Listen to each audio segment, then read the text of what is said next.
Wow. Just wow. I don't know what else to say, but wow. And Bill. So many people have lifted you up because you lift all of us always. So, yeah, thank you. That was beautiful.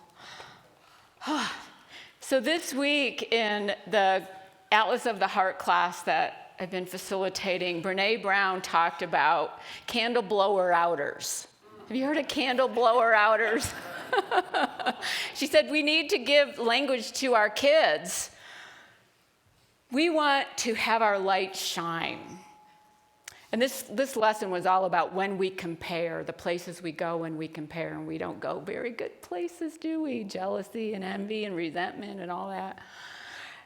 And sometimes when we're not feeling so good about ourselves and somebody's light is shining, we want to bring them down. And that would be a candle blower outer. So you don't want to be a candle blower outer. Instead, we want to let our light shine and everyone else's shine so that the world can be a brighter place. So it can be a more beautiful place like this morning has started out to be. I don't know where this quote came from, but I saw it, and it's on T-shirts, and it's all over the place. No matter how educated, talented, rich, or cool you believe you are, how you treat people ultimately tells all. Yeah. So we want to lift each other up. We want to be a friend. We don't want to be a candle blower outer. And we're talking about Season for Nonviolence. It's still Black History Month as well, but in Season for Nonviolence. And Season for Nonviolence is a 64-day season where we bring awareness to how we can bring more peace, how we can help move the world towards more peace. We do this one step at a time, one day at a time, one choice at a time. And we do this by choosing to show up, by choosing to lift each other up, by choosing to practice compassion, by choosing to practice love, to share our gifts, to reach out and hear each other's stories. Season for Nonviolence is about bringing social change for the better of everyone. It's also has a spiritual element, because in Season for Nonviolence, we come to realize how connected we are. We come to that place of oneness, that we have a shared humanity, we have a shared divinity, we have a shared vision. We all of us want to be happy and have a good life.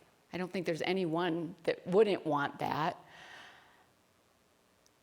It helps us realize this season that I belong to you and you belong to me.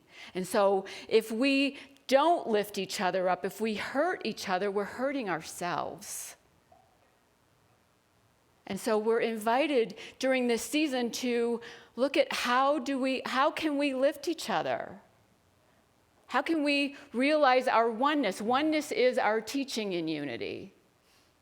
That we are one, that we are all equal. That we all bring our own unique talents and gifts and experiences and beliefs and emotions and all of that in a body, and we're all one. It's a paradox that we have to hold. It's also our second unity principle, that we all are divine. That's how we're connected, one in spirit. So each day in a Season for Nonviolence, there's a word of the day to practice. And today's word is generosity. Generosity. We want to be generous with our time, generous with our talents, generous with our gifts, generous with our love, with our presence, generous with our resources. And the more generous we are, the more it seems to come back to us, because we're in this flow of life. It invites us to understand each other a little better, a little bit at a time. Rabbi Sharon Brous says this: when we don't try to imagine or understand what another person is thinking or feeling or where her pain comes from, our hearts begin to narrow. we become less compassionate and more enriched in our own worldviews. And that can lead to violent results, right? If we're just seeing our way, our view, our stuff, it can lead to a lot of violence. When we lift each other up by sharing our gifts generously, we're promoting a more peaceful world. We're helping one person at a time see how amazing they are. Let's show the video.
So you are amazing. I put 4 Post-its in the sanctuary on, so if you're sitting behind a chair that says you are amazing, know that you are.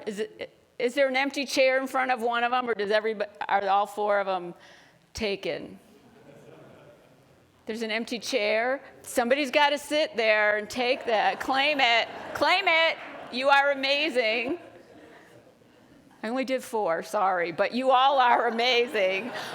The idea is that you pass it on. Pass it on, maybe in fellowship, maybe on your way out, maybe take a picture of it like they did in the video and share it with somebody. But it's an invitation. Let people know how amazing they are. Every one of us is amazing for the things we've been through. And we're still here. And we're still showing up. Share that. Share that lifting up of each other. Share it generously. Why would we want to do that? Well, it feels good. It feels good to help others. It feels good to lift other people up. It raises us up. So why wouldn't we want to do it? It gives our life more meaning and more purpose. We see how connected we are. You are amazing. When Kevin and I go to Kauai, we go to the Center for Spiritual Living in Kauai, and they have a thing that they do every Sunday. They say, from the platform, they say, you are magnificent. And then they look at the camera and say, you are magnificent. Everybody turns around and looks at the camera and says, you are magnificent. We're using amazing today. So why don't you all turn around, look at the camera and say, you are amazing. You are amazing. Yeah. You are amazing. Thank you for being with us online. Thank you for being with us here in the sanctuary. We need each other. We need this. If we could remember that we're divine, maybe we wouldn't need it so much. But we don't remember that. We focus on our separateness. We focus on what we want. We focus on getting our way. We focus on our full range of emotions. And many of them are a lack of self-worth, lack of self-value.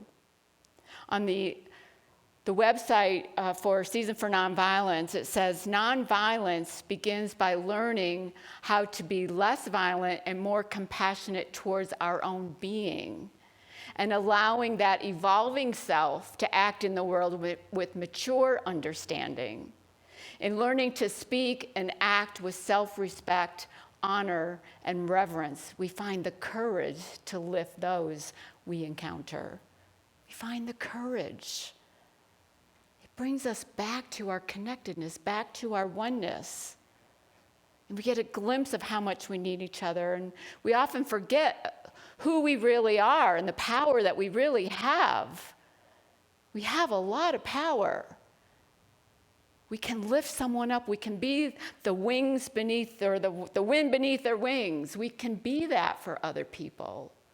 And when we do that, when we stand under someone, we come into greater understanding of who we are as spiritual beings, of who we are as human beings, of what we're capable of. In honor of Black History Month, I always read some books and watch some movies on some people of color. And last week I watched a movie called Rustin. Anybody see it? It's on Netflix. A couple of you have seen it. Rustin is the story of a black gay man named Bayard Rustin. And he was born in, I think, 1912 or long time ago, and grew up in the time of segregation, grew up in a time when it wasn't safe to be gay or come out being gay.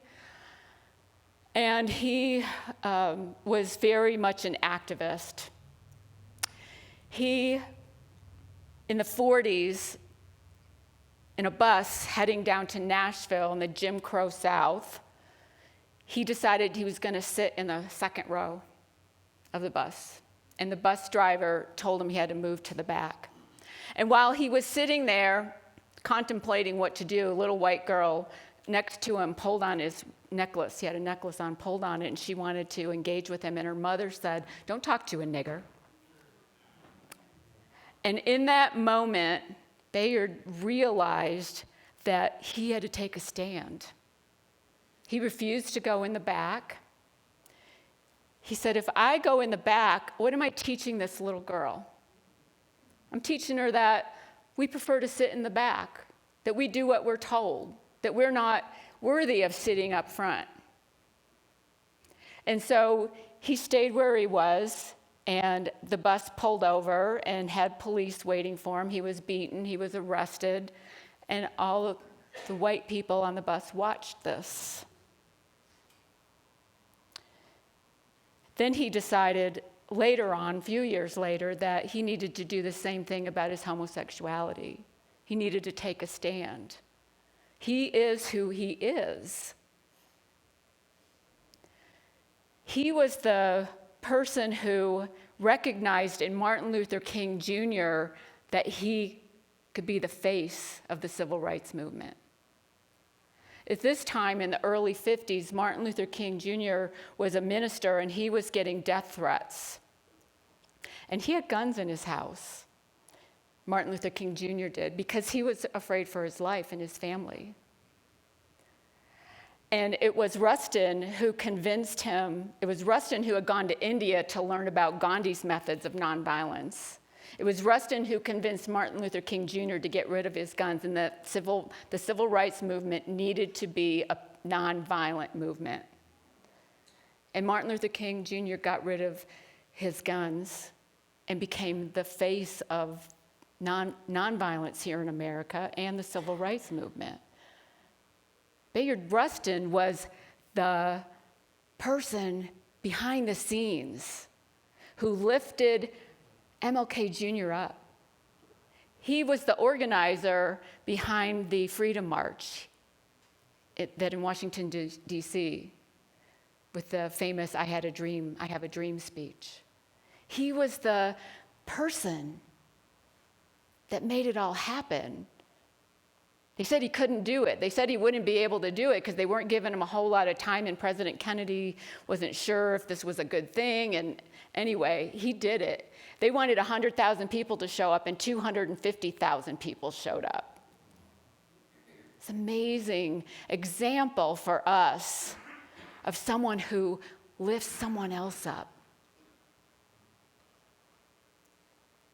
There's an article in the New York Times last month that Betsy Bomber sent to me.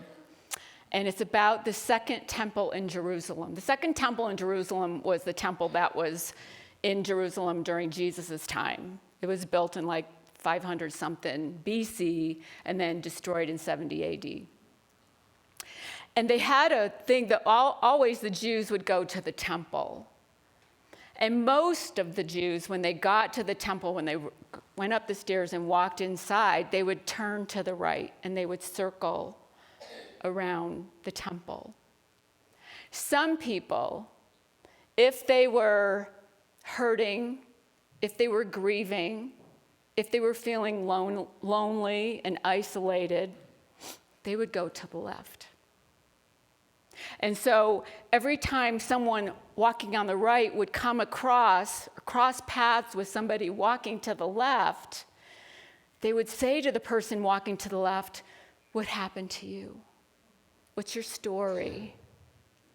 I'm here." It's a beautiful practice of being present for each other, of showing up for each other. It takes courage to walk on the left. It takes vulnerability to walk on the left and let people see that you're hurting. And it takes strength and courage to walk on the right and to ask the question, to be there, to be a presence for someone, to lift someone up when they're hurting. It's not always easy. We don't know what to say. We don't have the words. We'd rather just walk on by sometimes. It takes courage to ask the question, to be the presence. And a lot of times it doesn't even matter what we say, it's just that we're there. To be that presence for someone else. The rabbi who wrote this article, Rabbi Sharon Brous, says this: "Imagine a society in which we learn to see one another in our pain, to ask one another, 'What happened to you?' Imagine that we hear one another's stories, say amen to one another's pain, and even pray for one another's healing. Sincere, tender encounters that help us forge new spiritual and neutral pathways by reminding us that our lives and our destinies are entwined. Because ultimately, it is only by finding our way to one another that we will begin to heal." That's how we begin to heal. Being honest about what we need, being present to it, and letting other people lift us up when we need to be lifted up. A few months ago, I mentioned in a service, I was talking about the power of order, one of our 12 spiritual powers that we teach in Unity. And the power of order is our ability to balance. And I was saying that I was way out of balance. And I broke down and started crying, and obviously I was way out of balance. And that reaction to just saying those words to all of you helped me see that it was time for me to take a sabbatical.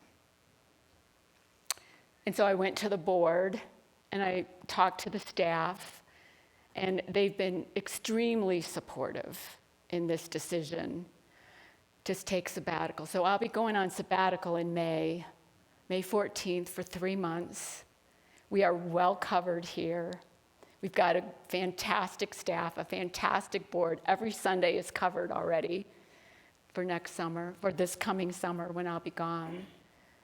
And I feel extremely supported in this by the staff and the board. I feel lifted up. I feel amazing. I feel amazing that they are giving me this time. And my intention is to come back and be renewed and refreshed and reconnected with my family and my husband, and just get right back to it and continue this good work that we've been doing, and this energy that we've been having in this building, and the amazing everything, events that we've been having. We have a robust summer schedule for you, and I won't be here.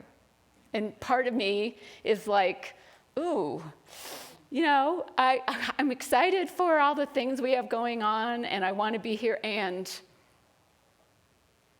I need a rest. I needed some little time off. So that's what I'm doing. But we've been gifted, thank you.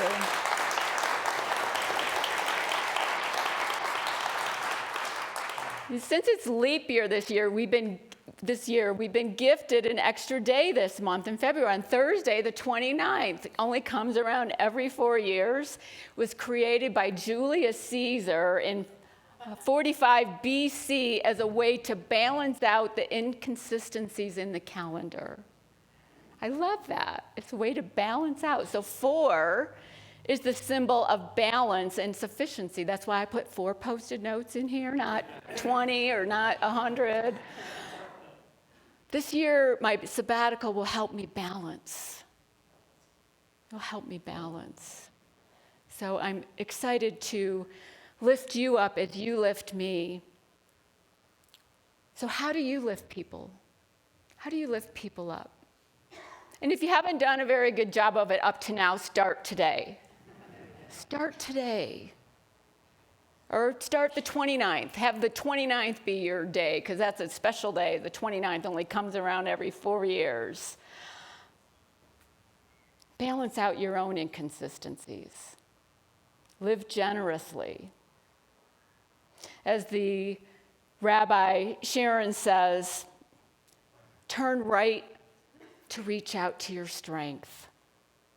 Turn left to step forward into your vulnerability, but err on the side of presence. Be present for each other.